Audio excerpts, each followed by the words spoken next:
नमस्कार विद्यार्थी मित्रों, हम रिवीजन कर रहे हैं चौथे चैप्टर का अनुपात और समानुपात। 4.4 प्रश्न संग्रह में आज मैं आपको तीसरे का दूसरा सवाल बता रहा हूं। अभी मैं आपको दूसरे में भी एक सवाल बताना चाहता हूं। तो तीसरे में पहला और दूसरा ही यहीं तक पढ़ना है, लेकिन इसका तीसरा सवाल भी बहुत अच्छा है। वो तीसरे का दूसरा तीसरा सब इस साल आपको निकाला गया है, लेकिन वो पूछा जा सकता है, ऐसा कुछ नहीं है उसमें। तो मैं आपको इसको बताने के बाद फिर आगे इसका पहला सवाल बताऊंगा। यहाँ मानेंगे, माना सवाल को एक बार पढ़ देता हूँ। आपने उसे सवाल नंबर से तो आप परिचित। यदि x बटे 3x ऋण y ऋण z बराबर y बटे 3y ऋण z ऋण x बराबर z बटे 3z ऋण x ऋण y तथा x plus Y plus Z not equal to 0, तो सिद्ध करो कि प्रत्येक अनुपात का मान जो है वह 1 होगा। यह तुल्य अनुपात का सिद्धांत है, मैंने आपको तुल्य अनुपात बताया है। तो मान लेंगे x बटे 3x ऋण y ऋण z बराबर y बटे 3y minus z minus x बराबर z बटे 3z minus x minus y, और यही बराबर है k। तुल्य अनुपात के सिद्धांत से ये सवाल आपको हर बार पूछा जाता है, कोई भी पेपर बनाएगा ये सवाल जरूर देता है। तुल्य अनुपात के सिद्धांत से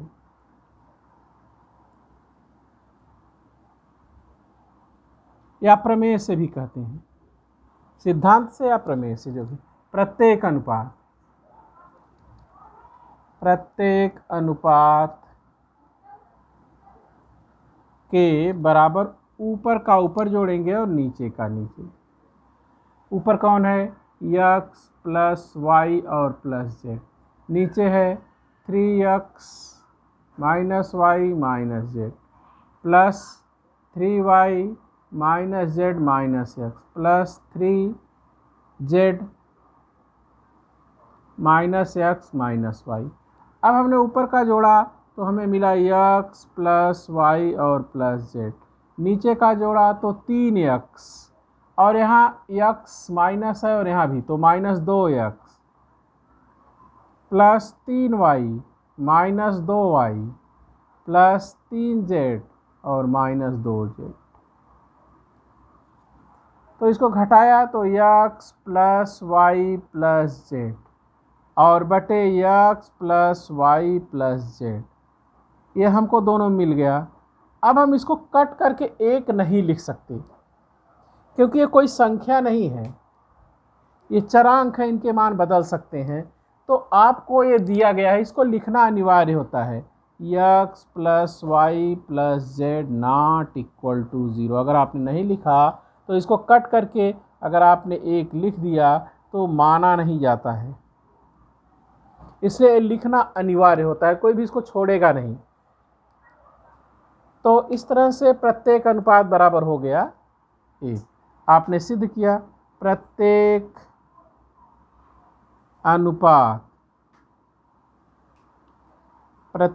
अनुपात के और बराबर हो गया 1। तो इस प्रकार हमने दूसरा सवाल देखिए। तीसरे का पहला, यदि a गुणे वाई प्लस जेड बराबर b गुणे जेड प्लस एक्स बराबर c गुणे एक्स प्लस वाई तथा a b c में से कोई भी संख्या सामान्य है, तो सिद्ध कीजिए y माइनस जेड बटे a गुणे b माइनस c बराबर z माइनस एक्स बटे p गुणे c माइनस a बराबर x माइनस वाई बटे c गुणे a माइनस b। ये आपको सिद्ध करना है। तो देखिए यहाँ पर जो दिया गया है कथन, उसमें a b c और x y z सब अंश में है, हर में कुछ नहीं है। तो हम इसमें a b c से भाग देंगे। तो देखिए इसका हल देखिए, a गुणे वाई प्लस जेड बटे a b c बराबर b गुणे जेड प्लस एक्स बटे a b c बराबर जेड प्लस बराबर x प्लस वाई c गुणे x प्लस वाई और बटे a b c। अब यहाँ पर a कट गया, यहाँ पर b कट गया और यहाँ पर c कट गया। अब हमें मिल गया, तो अंश में मिल गया एक्स वाई जेड और हर में मिल गया ए बी सी। अब हम मानेंगे, माना वाई प्लस जेड बटे बी सी बराबर जेड प्लस एक्स बटे ए सी बराबर एक्स प्लस वाई बटे ए बी, और इसी को के मान लिया। अब इसमें 3 बार तुल्य अनुपात लगेगा इसको सिद्ध करने के लिए। तुल्य अनुपात के सिद्धांत से या तुल्य अनुपात से केवल इतना ही लिखिए, प्रत्येक अनुपात के बराबर। अब हमें कैसे करना है, ध्यान से सुनिए। ये साध्य में देखिए, ए का बी में गुणा करेंगे तो ए बी हो जाएगा, और ए का सी में गुणा करेंगे तो माइनस ए सी हो गया। अब ए बी में से ए सी घटाया गया है। ए बी कौन है, ये, और ए सी कौन है, ये। तो हम क्या करेंगे, एक्स प्लस वाई, ये ए बी का अंश है, और माइनस ए सी जेड और प्लस एक्स घटा देंगे।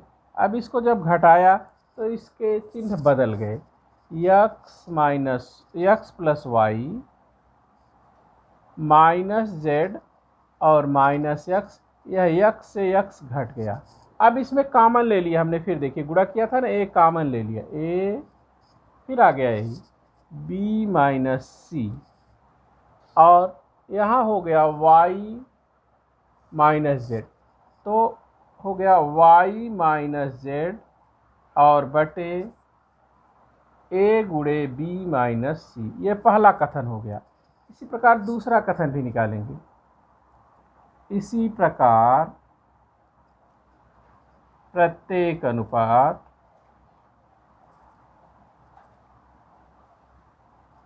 के बराबर, फिर वही संक्रिया किया। हमने क्या किया, इस बी में बी का गुणा किया सी में, बी सी और माइनस ए बी। हमने देखा बी सी का अंश कौन है, तो बी सी का अंश है वाई प्लस जेड,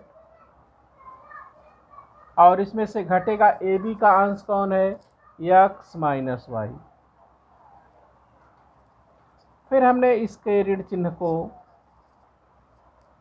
जो है, इस ऋण चिन्ह का इसमें गुणा कर दिया, तो y plus Z minus x और माइनस वाई, इससे यह y का घट गया, और फिर कॉमन हो गया b, तो c माइनस a आ गया। तो यह हो गया z माइनस एक्स बटे b गुणे c माइनस a। यह दूसरा कथन हो गया। अब तीसरा भी इसी प्रकार है, तथा प्रत्येक अनुपात, यहाँ भी हमने के लिखा बराबर, फिर वही संक्रिया शुरू किया। हमने सी का ए में गुणा किया तो ए सी हो गया, ए सी और माइनस बी सी। अब ए सी का अंश कौन है, ये देखिए, ए सी का अंश है जेड प्लस एक्स। इसमें से घटाना है बी सी का अंश कौन है, बी सी का अंश है Y minus Z, Y plus Z sorry. अब यहाँ पर इसको हमने घटाया, Z plus X minus Y minus Z. अब देखिए इसमें से जेड और जेड घट गया। फिर हमने इसमें सी को कॉमन ले लिया, ए माइनस बी, ये भी हो गया एक्स माइनस वाई और बटे सी गुणे ए माइनस बी। अब हम कथन 1 2 3 से लिखेंगे। इसका लेफ्ट हैंड साइड बराबर है के, तो इसका राइट हैंड साइड भी बराबर होगा। कथन 1 2 तथा 3 से आपका यही साध्य लिखना है, y माइनस जेड बटे ए गुणे बी माइनस सी बराबर जेड माइनस एक्स और बटे बी गुणे सी माइनस ए। और बराबर x माइनस वाई बटे c गुणे a माइनस बी। तो ये सिद्ध हो गया। आज आपको यहीं तक। आप इसके जो सवाल निकाले गए हैं उसको भी आप हल कर सकते हैं। तीसरे का जो है तीसरा, चौथा और पांचवा भी हल कर सकते हैं। आप हल करना चाहें तो कर सकते हैं, भले निकाला गया है तो क्या, हमने पढ़ा दिया। धन्यवाद।